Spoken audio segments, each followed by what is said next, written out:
हाय नमस्कार. तर स्वागत आहे तुमचं माझ्या मिनी व्लॉगमध्ये. साहेब आले होते कामावरनं, मग काय आम्ही मायलेकीने केला त्यांना भाऊ स्वामिनीला दिलं साहेबांकडं, आणि साहेब म्हणले मला खायच्यात रताळी. मग रताळी लावली कुकरला उकडायला आणि म्हणले मसाले भातच कर, म्हणलं चालते. मग त्याच्यासाठी घेतला होता मी वाटाणा सोलायला. वाटाणाही घेतला सोलून, अद्रक लसूण घेतलं सोलून. नंतर केला मी कांदा एवढा तिखट होता तर काय सांगू तुम्हाला, माझ्या दोन्ही डोळ्यातनं धारा लागल्या होत्या पाण्याच्या. टमॅटो कट करून घेतला आणि बटाटी पण घेतली होती 2. साहेब म्हणले एक बटाटा जास्त टाक, मला बटाटा आवडतं. म्हटलं चालतंय. मग बटाटा घेतलं एक जास्त, आणि अद्रक लसूण कोथिंबीर मिरचीचं घेतलं होतं वाटण करून. कुकर ठेवला आणि जिरी मोहरी टाकायच्या जागी मी आधी त्याच्यात वाटणच टाकून ठेवलं. म्हटलं चालतंय, जाऊ दे, आपणच खाणार आहे, कुठं कोणता दुसरं खाणार आहे. मग टाकला कांदा टमॅटो वाटाणा, आणि गरम पाण्यातनं घेतला होता थोडासा मी फ्लावर काढून, ती बी घेतला त्याच्यात टाकून.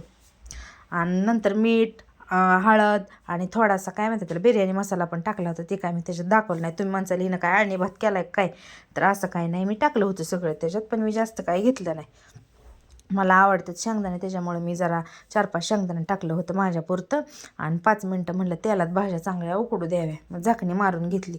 तर असलं भारी तेल सुटलं होतं ना भाज्यांना, काय सांगू तुम्हाला, आता तुम्हाला दिसतच असेल. मग तांदूळ धुवून टाकला त्याच्यात, तांदूळ बी घेतला परतून, आणि गरम पाणी ठेवलं होतं भातासाठी.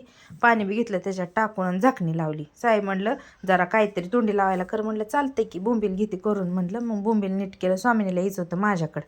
बोंबील घेतलं नीट करून, परतलं आणि चोळून चांगलं त्याला टाकून तळलं होतं कडक.